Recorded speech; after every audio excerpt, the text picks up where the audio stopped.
Dividendos é uma renda passiva que praticamente todo investidor almeja ter, mas existem empresas de qualidade incontestável que não fazem distribuição de dividendos. Será que esse tipo de investimento vale a pena? No vídeo de hoje eu quero quebrar a grande objeção que o investidor brasileiro tem com empresas que não fazem distribuição e mostrar que é possível sim investir com segurança e ainda obter grande retorno. Meu nome é Sidênia, sou economista e analista CNPI. No nosso canal nós nos ocupamos de mostrar ao investidor como investir nos Estados Unidos com segurança. Se você não conhece nosso site, acesse centraldoread.com.br. Se é a primeira vez no canal, se inscreva. Dividendos são pagamentos feitos aos acionistas da empresa como parcela compartilhada do lucro que o Conselho de Administração votou para pagar. Por que esses pagamentos são feitos? Principalmente para a empresa se tornar mais atrativa para os investidores e, portanto, valorizar o preço das suas ações. Mas nem todas as empresas fazem esse tipo de distribuição, principalmente em razão da sua orientação de crescimento, o que pode ser normalmente visto em empresas mais jovens, mas empresas grandes também podem decidir não distribuir dividendos para se tornar ainda maiores. Em vez de distribuir dividendos, a empresa reinveste para que possa crescer e permitir que suas ações se valorizem. Isso atrai um outro tipo de investidor, aquele que busca uma valorização substancial do preço das suas ações. Você pode sim ser um investidor orientado para crescimento de dividendos, mas com os retornos que eu vou te mostrar nesse vídeo aqui de hoje, vale muito a pena você olhar para essas empresas que, apesar de não distribuírem dividendos, elas apresentam uma oportunidade de ganho de capital substancial. No índice SP500, das 100 empresas com maior peso no índice, 17 delas não distribuem dividendos. No vídeo de hoje vamos fazer um ranking com as 10 empresas que tiveram melhor desempenho nesses últimos 5 anos. Em 10º lugar, Amazon, que é líder em diversos mercados como comércio eletrônico, computação em nuvem, mídia e publicidade digital. Ou seja, possui diversos negócios que geram bilhões de receitas a cada trimestre. Atualmente, ela é a quarta em termos de avaliação de mercado, em termos de valor de mercado, ficando atrás apenas de Apple, Microsoft e Google. Para o gigante de tecnologia, 2022 foi um ano bem difícil, mas especialmente para a Amazon, que viu a sua avaliação de mercado derreter diversos mercados como comércio eletrônico, computação em nuvem, mídia e publicidade digital. Ou seja, possui diversos negócios que geram bilhões de receitas a cada trimestre. Atualmente, ela é a quarta em termos de avaliação de mercado, em termos de valor de mercado, ficando atrás apenas de Apple, Microsoft e Google. Para o gigante de tecnologia, 2022 foi um ano bem difícil, mas especialmente para a Amazon, que viu a sua avaliação de mercado derreter cerca de 50%. A grande razão disso ter acontecido foi uma reavaliação das perspectivas de crescimento em uma economia que está cada vez mais lenta. Essa reavaliação puxou o retorno dos últimos 5 anos para baixo, gerando um crescimento aí nesses últimos 5 anos de 38%, que se traduz em 6,6% ao ano. Não fosse essa queda de 2022, essa baixa, o retorno anual poderia estar aí próximo dos 30%. Isso significa que se essas avaliações se mostrarem equivocadas, o investidor tem um potencial de retorno muito grande nessa empresa. Em 9º lugar, Netflix, que é líder na solução de assinatura de vídeo sobre demanda, além de estar implementando a solução de vídeos para atribuição de conteúdos pagos. Dessa forma, oferecendo diversos conteúdos, documentários, séries, longa-metragens, em diversos gêneros e em diversos idiomas. A empresa já atraiu a plataforma já atraiu mais de 223 milhões de membros pagos em mais de 190 países. No mercado americano, no mercado de streaming americano, a empresa ocupa a primeira posição aí com 21%, mas se nós formos observar o total de horas gastas assistindo, que é uma métrica muito importante para a monetização de anúncios, a empresa ocupa a primeira posição com 29%. A título de comparação, YouTube, que é o outro player que vem atrás, ocupa a segunda posição com 21%. A grande posição de mercado e o lento crescimento das suas receitas em 2022 foram fatores importantes para que a empresa operasse soluções para um retorno de crescimento de longo prazo. Duas dessas foi o modelo de vídeo sobre demanda com atribuição de publicidade e também o modelo de jogos de celulares, que o deixará bem à frente dos seus players. Portanto, Netflix hoje tem um negócio de vídeo sobre demanda que ele é muito rentável, um negócio já bem estabelecido, e também dois negócios que seria o modelo de vídeo sobre demanda com atribuição de publicidade, bem como jogos para celular, que em breve irá decolar. Nos últimos 5 anos, o retorno total de Netflix foi de 43,7%, o que significa um retorno médio anual de 7,5%. Em oitavo lugar, Berkshire Hathaway, empresa têxtil que surgiu ali em 1839, fabricando forros de casaco. Falando assim, não parece ser um negócio muito rentável, né? Mas a Berkshire atual, ela nasceu, na verdade, quando Warren Buffett assumiu o controle da empresa no início da década de 60, quando a empresa, na verdade, ela já estava falida. Quando Buffett assumiu o controle da empresa, fechou essa parceria muito rentável, ele ofereceu aos ex-sócios ações em troca de suas participações na empresa. Essa opção, surpreendentemente, foi aceita pela grande parcela desses ex-sócios e um número surpreendente de pessoas com empregos comuns acabaram se tornando milionários. A parceria original continua sendo a base da cultura da empresa. Berkshire é uma empresa especial com liderança e retornos de longo prazo especiais. De empresa têxtil, evoluiu para uma empresa de investimentos com participação em diversas outras empresas, grandes empresas como Apple, Visa, Coca-Cola. Warren Buffett, que é o CEO de Berkshire, ele sempre diz que se opõe à distribuição de dividendos desde que haja coisas melhores para se fazer com o fluxo livre de caixa.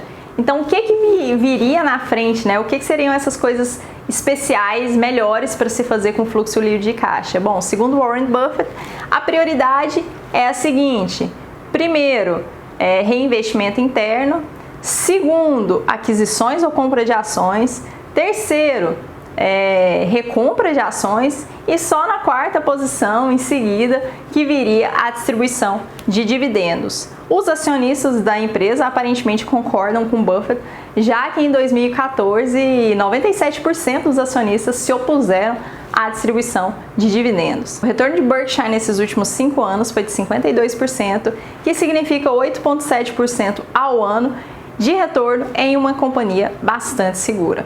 Na sétima posição, Google, que dispensa apresentações. Conhecida por todos nós, a empresa, assim como os outros titãs de tecnologia, viu uma grande liquidação aí no ano de 2022. Apesar disso, a companhia retornou nos últimos 5 anos 63%, que se traduz aí em 10,3% ao ano. Apesar da concorrência que Google vem sofrendo, né, principalmente da Amazon, a empresa ainda tem boas perspectivas de crescimento, principalmente quando nós tivermos aí o fim do ciclo de aperto monetário. O sexto lugar é ocupado por Adobe, empresa que desenvolve programas para o computador, como softwares de multimídia e marketing digital. Com a evolução do marketing digital, os ventos favoráveis para a Adobe são grandes, principalmente para o seu segmento de nuvem. A Adobe basicamente possui aí 3 segmentos, que seria mídia digital, experiência digital e publicidade e propaganda. Para cada um desses segmentos, a Adobe possui, né, os seus produtos, como o Creative Cloud, o Experience Cloud e o Document Cloud.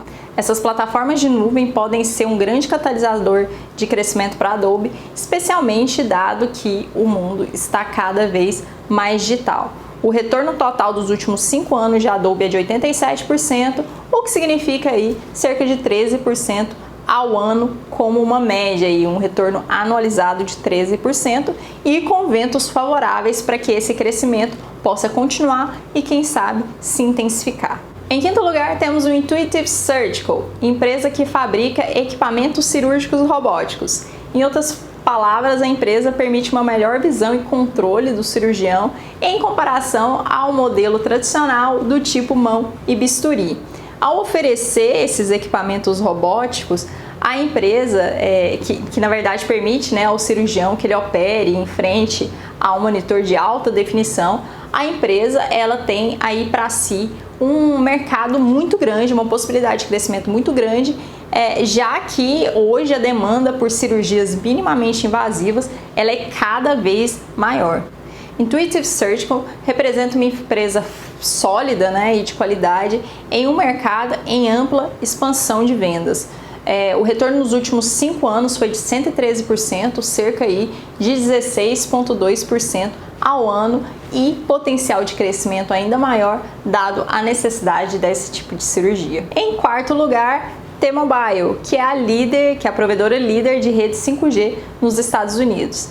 A empresa ela vem lançando agressivamente a sua rede com foco em ampla cobertura e alta velocidade.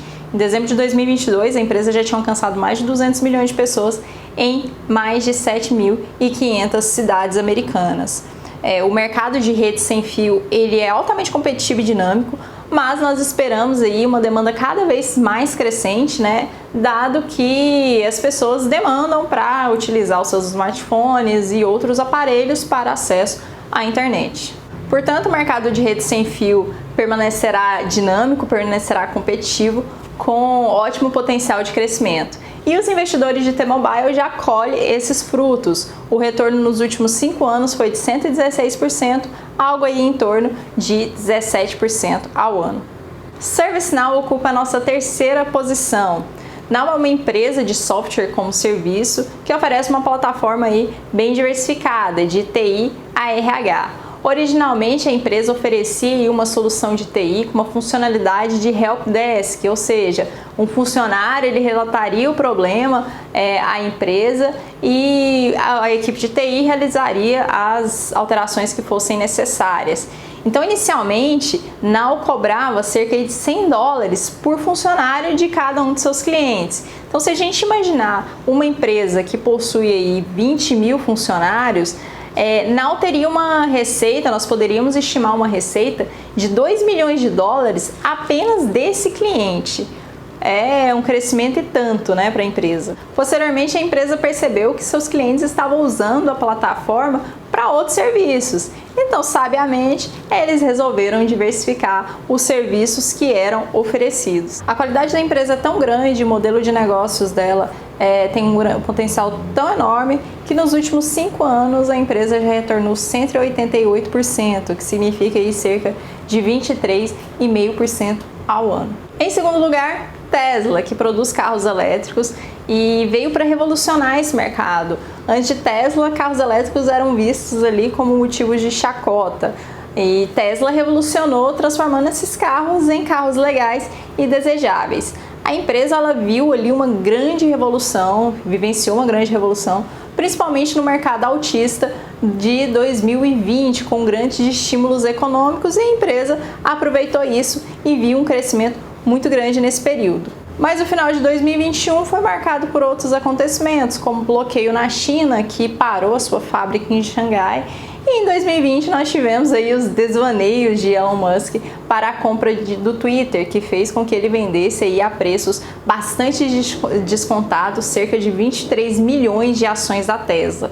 Então esses resultados aí, essas dinâmicas acabou impactando sobremaneira a avaliação da Tesla agora em 2022. Apesar dessa montanha-russa que os investidores vivenciaram em 2022, Tesla já retornou 436% nesses últimos 5 anos, o que significa aí algo em torno de 40%. Mas o investidor pode se perguntar, ok, mas é um investimento seguro, né? Tesla é um investimento de longo prazo? O que nós podemos dizer é que Tesla revolucionou esse mercado como nenhuma outra, e como nenhuma outra tem uma grande capacidade inovativa. Então nós acreditamos que sim, os resultados do mercado podem mudar aí já em 2023 e nós podemos continuar verificando uma grande taxa de crescimento de Tesla. E em primeiríssimo lugar está a empresa que eu vejo o maior potencial de crescimento entre todas essas que nós já falamos. Recentemente eu escrevi um artigo sobre Advanced Micro Device, que está inclusive disponível lá no nosso blog, no site www.centraldoread.com.br, acessível para quem quiser ler, e tem lá explicando qual que foi, por que eu decidi aumentar a minha posição, né? Primeiramente, a AMD, ela fabrica semicondutores e ela é líder na fabricação de processadores para servidores de data center.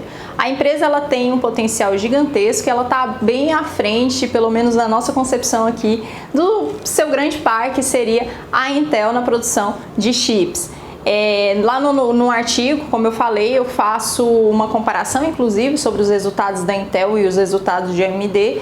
Então, quem quiser, confere lá, tá lá disponível de graça, gratuito para quem quiser dar uma lida. O retorno nos últimos 5 anos de AMD foi de quase 500%, o que se traduz em um retorno de 35,5% ao ano. Nada mal para uma empresa que não paga dividendos e que a gente não espera que vai pagar por muito tempo ainda, né? A gente não espera que essas empresas passem a pagar dividendos. No vídeo de hoje eu quis mostrar para vocês que vale a pena sim diversificar, vale a pena sim olhar com outros olhos para essas empresas que não fazem essa distribuição, porque o potencial de ganho de capital do investidor é muito grande. Se você gostou desse vídeo, curta o vídeo. Se tiver qualquer dúvida, me chama lá no Instagram, tá aqui o arroba. Foi um prazer, um abraço e até o próximo.